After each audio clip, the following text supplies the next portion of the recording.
सोचिए, एक ऐसा देश जो सिर्फ एक ही पीढ़ी में गरीबी से निकलकर दुनिया के सबसे अमीर देशों में शामिल हो गया। उसका सीक्रेट क्या था? सिर्फ एक शब्दों में, एजुकेशन। जी हाँ, आज हम इसी के बारे में बात करेंगे कि हम किन देशों से पीछे हैं, किन देशों से हम आगे हैं और क्या इम्प्रूवमेंट की ज़रूरत है। सिंगापुर ने जो करके दिखाया है वह एक ब्लूप्रिंट है, और यह करके दिखाना कोई मजाक नहीं है।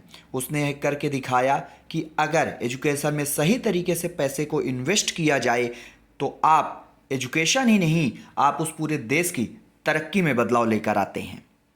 यह सिर्फ 4 देश नहीं है, बल्कि एजुकेशन को लेकर 4 नज़रिए हैं।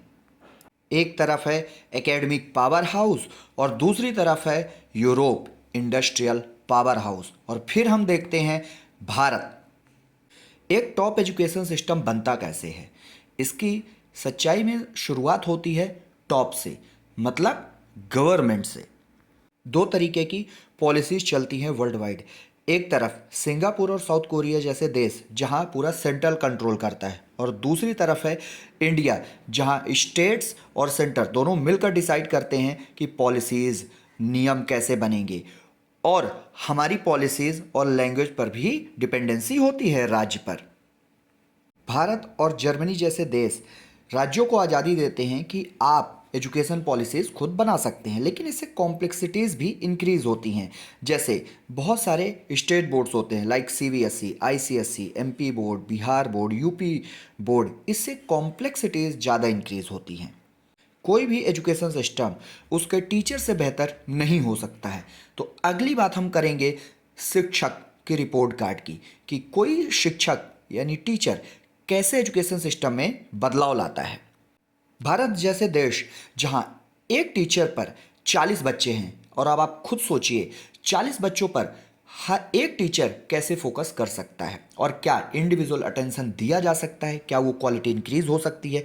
वहीं सिंगापुर जैसे देश पर यह है कि आप एक टीचर पर सिर्फ 20 बच्चे दिए जाते हैं, जिससे अटेंशन लेवल इंक्रीज होता है, बच्चों की टीचिंग और क्वालिटीज़ इंक्रीज होती हैं एजुकेशन को लेकर।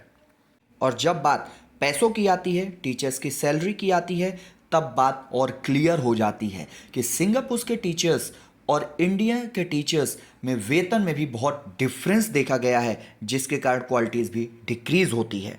और इसका असर यह होता है कि देश के बेस्ट लोग टीचिंग प्रोफेशन में आना चाहेंगे कि नहीं। जाहिर सी बात है, वह नहीं आना चाहेंगे, क्योंकि उनको लाइफ में सिक्योरिटी उतनी नहीं मिल पाती है टीचिंग प्रोफेशन में। जब हम बात करते हैं इंडिया की, अब बात करते हैं एक स्टूडेंट के दिमाग को बनाना कैसे है।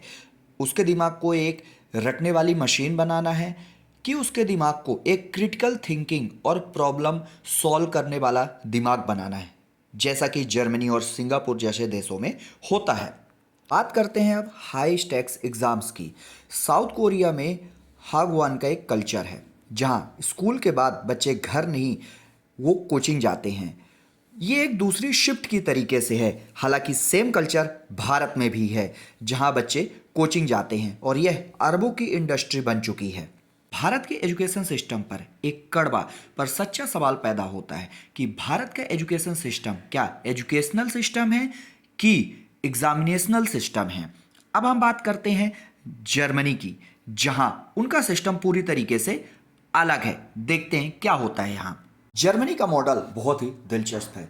इसमें प्राथमिक शिक्षा के बाद आपके पास ऑप्शंस होता है कि आप अपनी काबिलियत और दिलचस्पी के अकॉर्डिंग वोकेशनल ट्रैक पर जा सकते हैं, टेक्निकल ट्रैक पर जा सकते हैं, और स्टडी करने के लिए यूनिवर्सिटीज़ में एकेडमिक ट्रैक पर जा सकते हैं। इससे एग्ज़ाम पर सब कुछ दांव लगा होने की कोई प्रेशर भी आपके पास नहीं होता है। अब हम बात करेंगे इन सब का रिजल्ट क्या है जो होता है।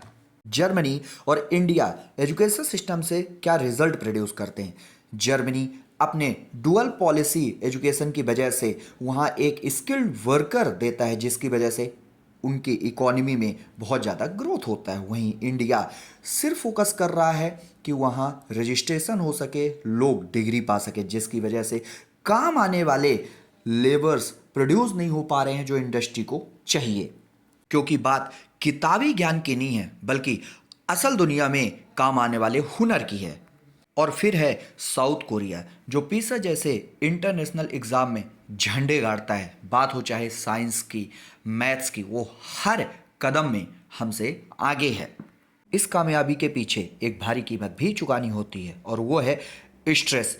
भारत और साउथ कोरिया जैसे देश में बच्चों के ऊपर बहुत ही ज़्यादा प्रेशर होता है, मेंटल हरासमेंट होता है एजुकेशन की वजह से, क्योंकि बहुत ज़्यादा पैसा उनके कोचिंग में लगाया जाता है पेरेंट्स के थ्रू।